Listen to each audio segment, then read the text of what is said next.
All right, chat. There's a dev update. I need to watch it now. This dev update. This is for the new season. Lock in. This is important, chat. This is important. This is important.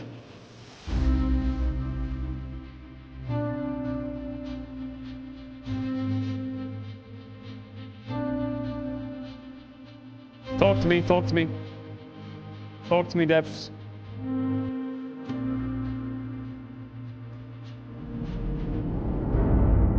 Talk to me, devs. Talk to me now. Hey everyone, I'm Paul, aka Pabro. Yo, what up, And I'm Paul? Andre, also known as Medla. And welcome back to another year of League. As we talked about last November, we'll have 3 uniquely themed seasons each year that will immerse you in moments and journeys throughout Runeterra and our alternate Hell universes. yeah, I actually like and for this. our first season, we're heading to my personal favorite region of Runeterra. Welcome to Noxus. Now tomorrow when you log on to Summoner's Rift, it'll look a bit different. As a brief recap from our last dev update, here's a refresher on what's changed. Noxus has invaded the Rift with new art, music, structures, and a new objective, Artican, the bringer of ruin. Otacon will spawn on either side of the map at 20 minutes in 2 unique forms with some permanent terrain changes, and he'll give a buff to whichever team kills him. There are new runes, items, changes to teleport, and a new system called Feats of Strength that give you access to newer, more powerful boots. Yep. Now all of these changes go live tomorrow, and so they'll be there for your ranked climb. Speaking of which, as a reminder this year, we're only going to have 1 ranked reset, which also happens tomorrow. Now, there are also some other changes you'll notice when you launch the game. We simplified the home screen, making it easier to track the season's progress, Client see update. what's new, and just generally decreased overall clutter. This season will last 8 patches, split into 2 acts that will have their own battle pass with various act theme rewards like skins, borders, wish. and more. We want to immerse you in Noxus by connecting your League experience both in and out of game. For example, that means things you saw in yesterday's cinematic will be coming to League. If you haven't watched the cinematic, we recommend doing so before watching the rest of this video. Spoilers ahead. We saw it. We saw it. Without further ado, let's get into the first thing you saw yesterday that'll be coming to League this season. Mel Medarda. Yesterday we saw Mel continue her journey after Arcane and arrive on the shores of Noxus, where her ambition will be tested among the Great Houses. Mel will be arriving in-game next patch with a new Noxian appearance. We wanted to She must be reflect her disabled for embracing her week 1, Noxian no, roots surely. and heritage at this phase in her life. And along with the new look, she'll Is she a also mid be laner or a bringing support? new type of gameplay that we haven't had in League before: projectile reflection. The game She team can and the Arcane reflect teams work spells! together to figure out how Mel's power should be shown in both game and show, with game inspiring show and vice versa. You'll see her full kit tomorrow, but we want to dive into one of her abilities. Rebutal. Now, this spell reflects projectiles Oh my back god, against their spell swords. reflection. So if Yasuo, Braum, or Samira could block it, Mel can reflect it. Oh my god.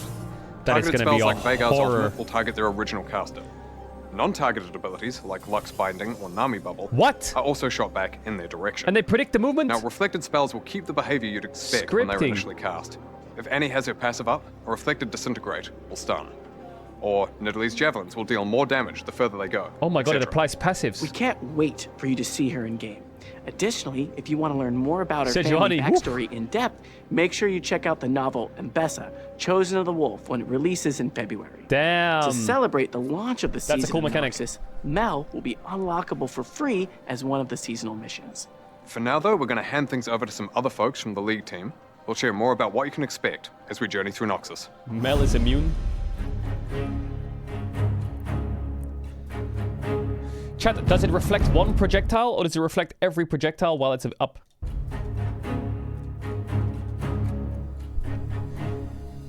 Hey everyone, I'm Chad, aka Mordekaiser, and I'm the seasons lead. And I'm Bryce, aka Riot Athelos, longtime Rioter and Athelos, League's newest creative holy director. damn. Started on this role about a year ago, but I've been Holy. at Riot and working with League for over 9. Over the years, one of the 9. things that we've loved most about working on League is how much you love it. The world, the champions, the lore. And so do we. League has such a rich and vast jawlines on world, these guys are but sometimes that absolutely richness out lacks of this the depth universe. You and we think it deserves. And this is why we decided to build on that storytelling as we head into our first season. Yeah, we want seasons to unify League in a way that connects the Damn. in-game and out-of-game experiences. You've already seen a lot of the ways that Season 1 is going to help Noxus come to life in League with gameplay updates. As the season goes on, there'll be more in-game thematic narrative expressions, like the Reckoning Pits of Noxus, making their way into Arena, as well as out-of-game ones like motion comics and minigames. We were really excited by the reception to Spirit of Hearthhome last year. We loved That was a good game. That was good. I liked that. Aurora. And we're going to continue experimenting with ways that bring our worlds to life and connect those in-game and out-of-game experiences. In Season 1, one of the ways that we'll do that is with a new genre of minigame that will debut in Act 2. We also want to confirm something that you probably saw in yesterday's cinematic, specifically around LeBlanc. She's a beloved, iconic champion in League, but she's in need of some modernization. Ooh. One of our goals is to tie champions and champion updates to seasons, so that looks kind of cool. some modernization. That looks kind of cool. One of our goals is to tie champions and champion updates to seasons, so we felt that a season focused on Noxus would be the perfect time to give LeBlanc a visual update. You'll see more of LeBlanc in her new look later this season. Update her before you release the series. We also want to talk about where seasons can take us. This year is primarily focused on Runeterra, but we're really excited about the possibilities that alternate universes bring to seasons. Yeah, just imagine a world of bees. Just literally bees. Everywhere. Huh? You're a bee. I'm a bee.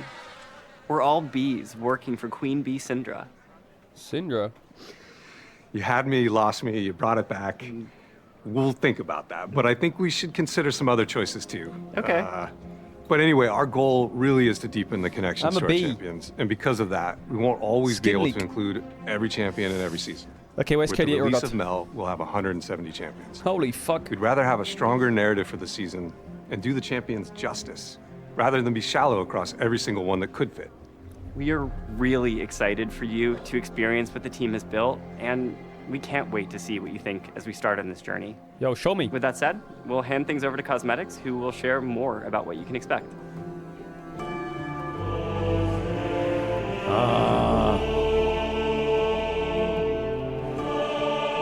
Cosmetics.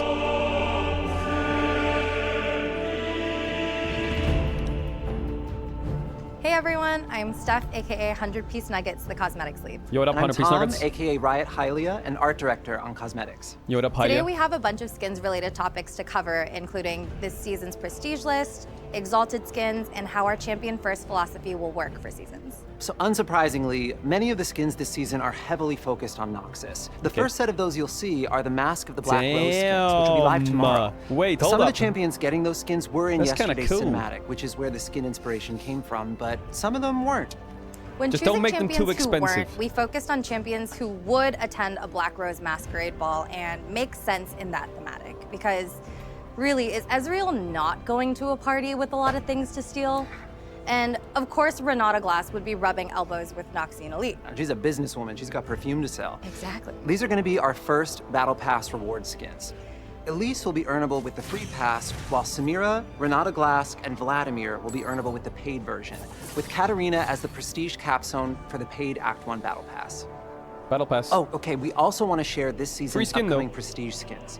Katarina and Darius will have earnable prestige skins through the Battle Passes, while Cassiopeia and Kiana will have prestiges available from Mythic Essence. Damn, what the hell, And Cassio? speaking of prestige skins, last year we shared that we're going to be uncoupling prestige skins from a base skin. Yeah, so pretty often we would find ourselves feeling limited because the base skin thematic and the high fashion prestige universe would sometimes feel like they were clashing. A little This bit. sort of led to us feeling that some skins felt that we'd just thrown them into a lapel jacket and called it a day. So we're Okay. working on a few different directions for the future of prestige skins and are looking forward to your feedback Okay. on where we take W? them. There's currently 3 options. First, we could preserve Prestige as its own universe and thematic, but try to Okay. infuse just a little bit more of the base thematic into it, like the upcoming Cassiopeia skin that will be on PvE tomorrow. The second option would be the flip of that, so moving away from the prestige universe and going harder on the thematic, but with just some more flair. An example of this is the upcoming Katarina skin, where she's wearing the bleeding edge of Noxian fashion, just like in the cinematic. Finally, we could try to find a mix between the two based on what would best fit the champion and theme. We'd love to know which option prestige you skins think are would be best, cool. I and think we're they should looking just be forward to hearing really your thoughts rare. as we figure out where to take Like prestige really skins rare. in the future. They should make them like when Okay, prestige beyond is like prestige skins, we obviously omega. have a lot more planned rare. this season outside of They just Noxus. can't dish to them give out you like some fucking variety, candies. we'll have a mix of skins including returning thematics, Like Prestige a fresh Kaiser was a recipe for classic. Cafe Cuties, and some completely new thematics. These non-seasonally themed skins allow us to even further deliver with our champion-first philosophy. Do you want to peek? Yes, please. Okay, so for April Fools this year, we wanted to pay off Shaco's mischievous nature and lean into his deep lore for his first legendary. Shaco skin! It's cats. It's cats? It's cats. It's cats. What So the we know hell? you're probably wondering, What why the hell? is Shaco cats? And the answer is obvious. He's got boxes, and if it fits, he sits. We had a ton of fun working on this skin, and some of our own junglers debuted as vocal talent. So enough cats, That's kinda anyways. cute. As we shared last year, even though we're only doing one As long as it's not $200. unranked reset, we're still going to be doing I'm down. 3 Victorious I'm down. skins across the 3 seasons. The Victorious skins will remain their own thematic, regardless of the season they're tied to. Since they have their own thematic design, it's already really clear what a Victorious skin is when you hear about it. It just didn't make sense for us to tie this to a specific season's theme as well. Do you know what I missed that Riot had? They had like Championship Rise. And that skin felt like, if you, for example, the only way you could get Championship Rise was if you wanna go for LoL, you know? I feel like if they made a skin, like the Championship skins or whatever, or the Victorious skins, if you win like a big Clash event or like community tournaments that can be held by third parties, they can give out these skins to players who win them. Similar to like the old Go for LoL, Triumphant Rise, whatever the fuck it was. Yeah, Triumphant, not Championship. That stuff was mega cool. When I saw someone have like Championship Riven or Triumphant Rise, whatever, I thought they were mega cool. We also wanted to share who's going to be receiving an Exalted skin this season. Coming up first is Radiant Serpent Set to celebrate the Year of the Snake. Another set skin. And while we don't want to spoil what the exact skin swear he got a is skin for our recently. second Exalted skin of the season, we do want to share that it'll be Mordekaiser. For now, we'll leave you just with a little hint. He's going to be coming to the Rift in a way that Runeterra hasn't seen in like a bajillion years. That's it for Mordekaiser? us today, so we'll hand things off to Esports to talk a bit about their plans for the year. Thanks so much for Esports, here we watching, go. and welcome to Noxus. Hola.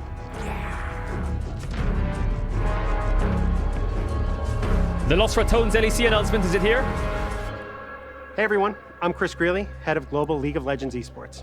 And I'm Waylon Roselle, Chief Operating Officer of Esports. And welcome to the start of an incredible season for LoL Esports. This year we've got plans to bring you even more unforgettable moments, from major updates in Split 1 to an expanded global event roadmap. We have a lot to cover, so let's dive into what's in store for LoL Esports this year and beyond. One of the biggest changes we have coming this season is the full Fearless Draft in Split 1. We want Fearless to bump up the competition to a new level by banning champions picked in previous games within a best-of series. This change will force teams to adapt and bring out their full champion pools. Nice. That means if you see like a Renekton and a Cassante matchup in Game 1, you won't see it for the rest of the series. This will test teams' creativity, their adaptability, and shake up the meta across the board. Not only will we see Fearless Draft in every region in Split 1, but it will also be utilized at our new international event. First The something. First Stand tournament First will Stand. take place from March 10th to March 16th at Lal Park in Seoul, Korea. Our goal is for First Stand to third be an international? unforgettable moment this year, with guaranteed best of matches between the top teams from Split 1, competing in matchups that will showcase the very best of early season League of Legends esports. And beyond just exciting games, the stakes are higher than ever. The winning team will also secure a second bye for their region at MSI 2025, letting them advance directly to the bracket stage. We can't wait to see which team will rise to the challenge and make their mark as the inaugural champion of First Stand. We have Hopefully an it's not Mickey explainer Mouse video format. out now that dives deeper into Please Fearless don't be a Draft Mickey Mouse and the format, First Stand please. tournament, so be sure to check it out if you want more details. Double Elim First best up, of 5. Just MSI roll with it. 2025 is heading to Vancouver, Canada Vancouver! from June 27th to July 12th. This will be our first return to Canada for a live LoL Esports event since 2017, and we can't wait to experience the Vancouver crowd's excitement in person. And of course, it wouldn't be a LoL Esports update without Worlds. This year, we're heading to some of China's most iconic cities. Talk to me. Play-ins and the Swiss stage will kick off in Beijing, followed by the quarterfinals and semifinals in Shanghai. Finally, the journey will culminate with the finals in Chengdu. We'll share more details on specific venues soon, but we're excited to see the energy and passion from fans as we take LoL Esports to these incredible cities. China goes hard. And on the topic of bringing LoL Esports to amazing places, we're excited to give you an early look at our 2026 and 2027 global event destinations. In 2026, we'll be taking our events to some of my favorite places, starting with First Stand in Brazil. Nice. Brazilian fans bring amazing energy to crazy. live events, and we're excited to kick off the season in such a vibrant esports community once again. It's going to be awesome. Next, we'll head to Korea for MSI 2026. Nice. I think I speak for all of us when I say that we can't It's wait Worlds to go going back to NA. Korea for another esports tournament. And finally, Oh, Worlds it is! 2026 will Oh, return shit! to North America. This is always a huge moment for us, and we're looking forward to bringing the thrill of Worlds back to our North American I thought they fans. wouldn't go back to In NA. 2027, we'll be taking First Stand to Southeast Asia. MSI will return SEA to gang! Europe, and Worlds will once again be hosted in Korea. Wait, that And actually with is a that, mega schedule. It's time to officially kick off the 2025 season. Whether I thought they wouldn't go back to NA because the time zones are pretty rough for like the Asian viewers. you're tuning in to cheer on your favorite region or just keeping an eye on the competition, you won't want to miss a moment. And that's where a lot of people watch from. So that's a wrap on all things LoL Esports. Thanks for joining us, and here's to an amazing season ahead. Hell yeah. Big W.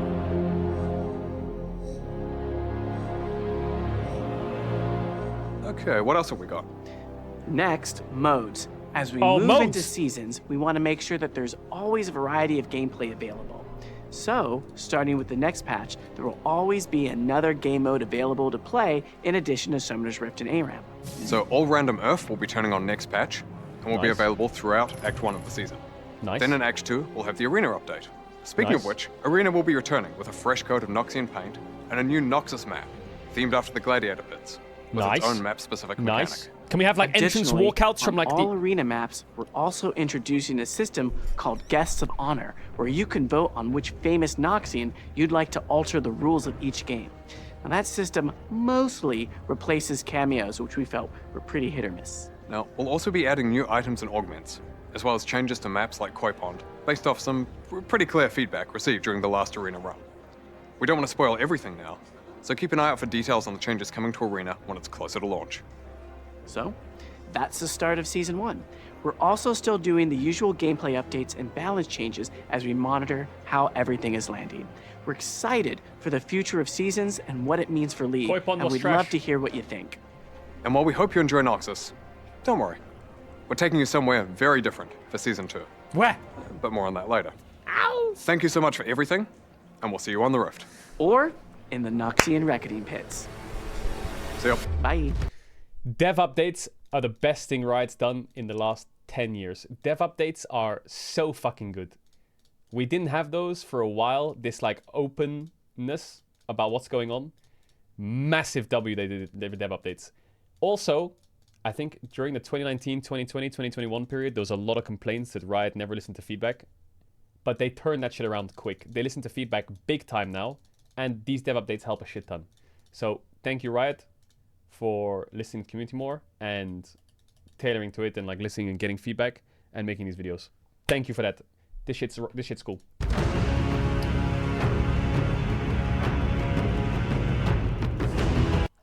All right, there's a new Necrit video out.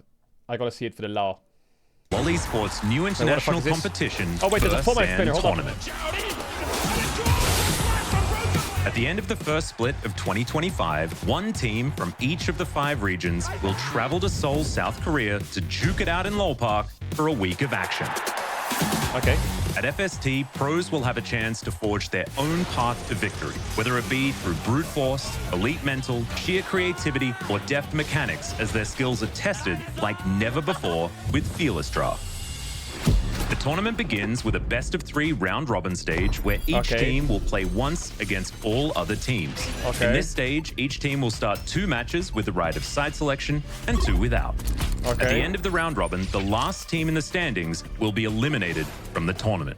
The remaining 4 teams Please just say the words double elimination best of 5. I just need to hear that now. will advance to the knockout stage, which will feature a single elimination best of 5 bracket. The opening matches will pair the first seed against the first seed and the second seed against the third seed. These teams will battle it out to reach the finals, where we will crown the very first winner of the First Stand tournament, proving themselves to be the most versatile team in the world. Is it Gonna win us the game. The winning team will also secure a second bye for their region in MSI 2025, bypassing play-ins and advancing directly to the bracket stage. All of Winter Split playoffs and First Stand will be played using full Fearless draft mode. In full Fearless, any pick champions are banned for the remainder of the match. This means in Game 2, there will be a total of 20 bans, 10 champions played in Game 1, and the 10 newly banned in Game 2. This trend continues throughout the series, and by Game 5, the total of 50 champions will be unavailable for play. Oh my god, they're not doing the reset in Game 5 either. Teams will be pushed to delve deeper into their champion pools, making the draft increasingly challenging as the series progresses. This unlocks exciting opportunities for creativity and showcases versatile gameplay. I didn't even know that was possible! You don't want to miss all of the action of the First Stand tournament.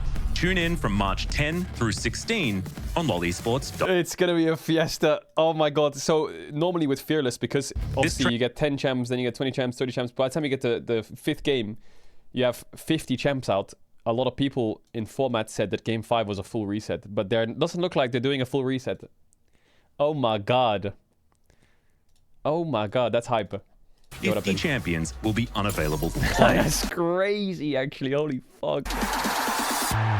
Oh my god. Teams will be pushed to delve deeper into their champion pools, making the draft.